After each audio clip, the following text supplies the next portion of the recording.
ছবিতে দেখা যাচ্ছে এই গাছটি তাল পাম। এই গাছটি সাধারণত বাড়ির সৌন্দর্য বর্ধনের জন্য লাগানো হয়।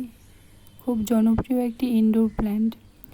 অনেকেই এই গাছটি দেখে থাকবেন, অনেকেই তাল পাম বলে, তবে এই গাছটির নাম হলো চাইনিজ ফ্যান পাম।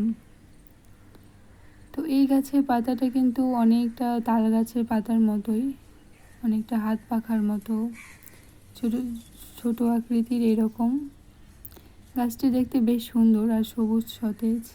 এই গাছটি বাড়িতে রাখলে অক্সিজেন সরবরাহ হয় আর দেখতেও খুব সুন্দর লাগে, সৌন্দর্য বর্ধনের জন্য ব্যবহার করা হয়। তো আমাদের প্রত্যেকটি বাড়িতে কিছু ইনডোর প্ল্যান্ট থাকা উচিত, তাহলে আমাদের এই সবুজ রঙের দিকে তাকালে চোখের জ্যোতি বাড়ে, আমাদের মন ভালো হয়।